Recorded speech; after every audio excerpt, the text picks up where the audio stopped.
Pour vendre un produit numérique sans avoir aucune compétence, il faut d'abord apprendre ce que les gens achètent réellement sur le marché. Il lui faut donc se rendre sur le site Etsy.com pour observer quels sont les produits que les gens achètent déjà, prendre le temps de lire la description détaillée du produit, examiner attentivement l'image et surtout lire les avis clients. C'est vraiment l'étape la plus importante car les commentaires vous donnent toujours de précieux indices sur ce que vous pourriez vous-même créer pour votre propre version. C'est l'étape 1 avant tout, alors. Oui, la première chose à faire, c'est comme si vous collectiez, c'est comme quand vous apprenez à connaître le produit lui-même.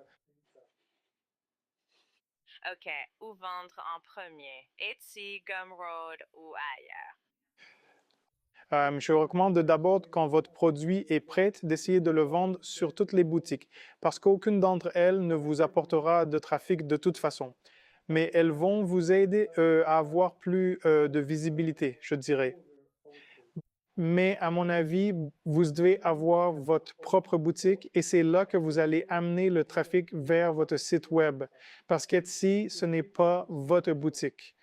Etsy, quand vous amenez de la publicité ou du trafic sur votre page Etsy, ils vont suggérer d'autres produits à côté du vôtre. Alors donc, par exemple, je dirais que si vous ne voulez pas créer votre propre site web, vous pouvez utiliser Livefile, parce que Livefile vous donnera votre propre page qui est votre propre boutique sans que vous ayez à payer pour cela. Et puis, quand vous amenez du trafic sur votre page, elles ne vont pas suggérer d'autres produits, d'autres vendeurs. Non, c'est comme votre propre boutique. Vous n'avez pas besoin d'abonnés ni même de vous montrer. Nous sommes à l'ère de TikTok. Je pense sincèrement qu'on n'a plus besoin d'abonnés. Que si vous ne pouvez pas monter votre visage, je recommande de le faire, mais si vous ne voulez pas, essayez de créer des vidéos en suivant un format comme celui-ci.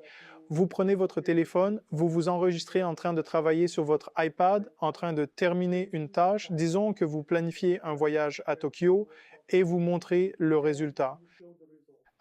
Et ça peut captiver les spectateurs, alors ils vont vous demander dans les commentaires ou autres, off, est-ce qu'on peut télécharger ce fichier? Et ensuite, vous pouvez les envoyer vers votre boutique, pardon. Pire erreur du moment. De copier exactement un produit qui devrait déjà été vendu, ou que c'est comme si vous alliez sur Etsy et que vous copiez l'image, le design, les descriptions, tout ce qu'il y a dans le PDF, vous le faites et vous vous attendez à avoir le même résultat que ce vendeur. Ça ne marchera jamais. Pourquoi payer le vôtre si l'IA le fait en 30 secondes? Qui est une des questions aussi plus importantes qu'on doit comprendre à propos de l'IA. Quand vous allez voir l'IA et que vous lui demandez « Ancrez-moi un plan pour un voyage à Paris », l'IA n'est jamais allée à Paris. Elle n'a pas d'expérience de Paris. Elle n'a pas vécu ça. Et l'IA collecte un ensemble d'informations et vous créer quelque chose de totalement générique à partir de ce qu'elle a lu en ligne. Mais pour vous, quand vous utilisez l'IA, vous l'utilisez comme un outil, c'est pour vous. Vous avez tellement d'idées, tellement d'expériences. Vous êtes allé à Paris. L'IA aide l'IA le structure et Dio fait son travail comme un éditeur professionnel, mais elle place votre expérience dans ce fichier, pas ce qu'elle a lu en ligne.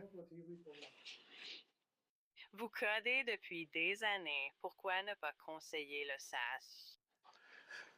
Mon expérience d'ingénieur logiciel, c'est d'avoir créé tellement de logiciels, de SaaS et d'applis. Mais je réalise que les gens sont fatigués. Fatigués des SaaS, fatigués des applis. Ils n'en veulent plus. Ils ne veulent plus s'abonner à un nouveau site web. Ils télécharger un simple fichier qui va donner un résultat et ils peuvent l'emporter avec eux. C'était comme, d'accord, je peux planifier mon repas ou je peux planifier mon voyage ou je peux l'utiliser comme aide pour mon TDAH. Quelque chose que je peux lire sur mon iPad ou mon iPhone sans avoir besoin de m'abonner, sans avoir besoin de télécharger toute une appli, sans avoir besoin d'un temps d'apprentissage. C'est pour ça qu'on a lancé cette idée de document interactif qui est comme un PDF, mais plus avancé pour fonctionner comme une appli sans avoir besoin de télécharger une vraie appli. C'est ça, Livefile. Donc, en une phrase, Gleichzeitig quoi? een vaardigheid lieve file, c'est un document intelligent. Ça veut dire que vous pouvez interagir avec ce document et vous obtenez le résultat que vous voulez. Où pensez-vous que ça en sera dans 5 ans? Je suis convaincu que plus l'intelligence artificielle deviendra sophistiquée, plus elle sera amenée à prendre en charge l'exécution de nos tâches quotidiennes. Et nous devons, d'une certaine façon, rester les véritables maîtres de cette technologie et non l'inverse. C'est un peu comme si, fort de notre expérience, nous pouvions la transmettre aux autres, l'IA servant alors de vecteur de communication privilégié. Et donc, par exemple, ça qui est un scant, ça donne ne comprendre pas de que sont les mathématiques. Je ne comprends pas les fonctions. Je peux écrire un document live file. Que quelqu'un qui a de l'expérience en mathématiques peut écrire, quelqu'un qui a de l'expérience en mathématiques peut écrire ce document PDF qui explique ce que sont les fonctions en mathématiques. Et quand je reçois ce document, je peux simplement comprendre de quoi il s'agit et m'amuser avec, parce que ce live file simplifie les choses pour moi. Et Shane Shermer, que tu as un conseil que vous donneriez à quelqu'un qui regarde ça et commence à commencer aujourd'hui, ce serait quoi? Je dirais qu'on commence maintenant par simplifier des choses pour les autres. C'est la chose la plus importante à faire. S'il y a quelque chose de compliqué, vous pouvez le rendre plus simple pour eux. Les gens ne comprennent pas que l'IA ou ils utilisent l'IA de la mauvaise façon ou vous avez vécu quelque chose et vous pouvez partager ce savoir. C'est là qu'on intervient, utiliser l'IA comme un outil pour rendre votre expérience facile à comprendre pour les autres. Hey man, merci. Ravi d'avoir discuté avec vous. Je vous en prie. Merci beaucoup.